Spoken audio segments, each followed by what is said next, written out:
नगर या YouTube चॅनलवरती तुमचं सर्वांचं स्वागत आहे। आज आम्ही चाललो आहे लोणावळ्याला, म्हणजेच आई एकविरा माऊलीचे दर्शन घ्यायला। शिग्रोबा मंदिर तर सर्वांना माहीतच आहे। शिग्रोबा धनगर होते म्हणून खंडाल्याचा घाट झाला, हे सर्वांना माहीतच असेल। जर तुम्हाला याची पुढची कथा ऐकायची असेल तर नक्कीच कमेंट करून सांगा। आम्ही चाललो आहे जुन्या घाटामधून, म्हणजेच खंडाल्या घाटामधून। तुझी देवाची घेऊन भेट धरतावा मी कारल्याची वाट, धरतावा मी कारल्याची वाट, धरतावा मी कारल्याची वाट करून आईचा शिनगार थाट चढतावा मी लोणावळा घाट, चढतावा मी लोणावळा घाट, चढतावा। फायनली पोहोचलो आम्ही आई एकविरा माऊलीच्या प्रवेशद्वारापर्यंत। आई एकविरा माऊलीचा पायथा मंदिर म्हणजेच विहीरगाव, तिथे जाऊन इकडे तिकडे न जाता घेतले थेट आई एकविरा देवीचे दर्शन। पायथीशी असलेल्या एकविरा माऊलीचे दर्शन करत आम्ही निघालो थेट वरते जे मुख्य मंदिर आहे। दयालू मायालू गोय माझी दयालू मायालू, आईने ठाण घेतलाय डोंगरानू गो, ठाण घेतलाय कारल्यानू, आईने ठाण घेतलाय डोंगरानू गो, ठाण घेतलाय कारल्यानू। आई एकविरा माऊलीचा दर्शन घेतला आणि आम्हाला भेटलेला आहे क्यूटसा डॉगी। आता आम्ही निघालो विल्यावर जाण्यासाठी। हा ब्लॉग शेवटपर्यंत नक्कीच बघा। हा होता विलाचा एंट्री गेट। आतमध्ये एंट्री केल्यानंतर अशी सुंदर सुंदर विले तुम्ही पाहू शकता।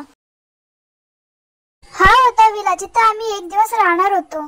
आम्ही ज्या विलावर राहत होतो तिथे खूप सुंदर असा गार्डनही आहे, तुम्ही पुढे बघू शकता काय काय आहे ते। Continue blog. बॅडमिंटन खेळण्यासाठी क्लब ही बनवला आहे। जिम विजिट करून आम्ही क्लब हाऊस पण बघितला। इतर खूप सारे गेम खेळल्यानंतर आम्ही ऑनलाइन ग्रुप हाऊस मध्ये पण गेलो।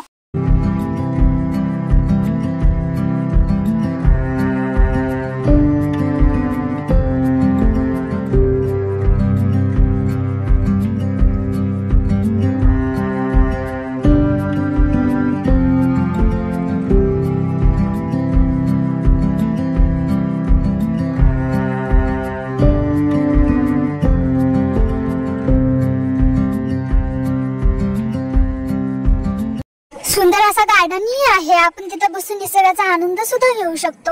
लहान पोरांना खेळण्यासाठी सरपंच सुद्धा बनवले आहेत। सुंदर असा विला तुम्ही पाहू शकता। ही जास्वंदीची फुलाची विलाच्या बाजूला लावलेली।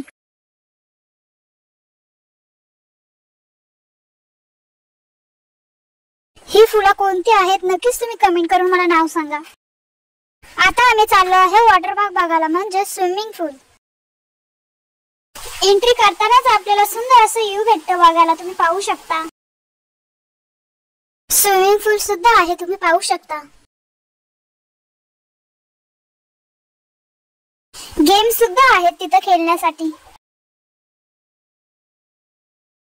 हा माझा भाचा आहे ज्याचा मी फेस नाही दाखवला, त्याची प्रॅक्टिस नसल्यामुळे त्याला खेळता नाही आला।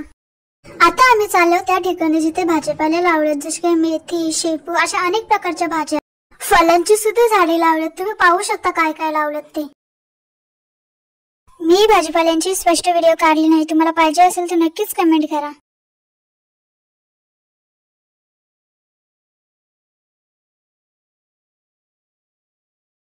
मी व्हिडिओ नीट नाही काढली म्हणून तुम्हाला सर्व फळांचे मी फोटो सुद्धा दिलेले आहेत, तुम्ही पाहू शकता कोणते कोणते फळं अवेलेबल होते ते।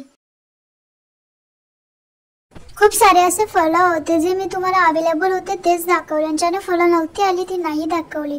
भरपूर सारे असे फळांचे झाडे होते।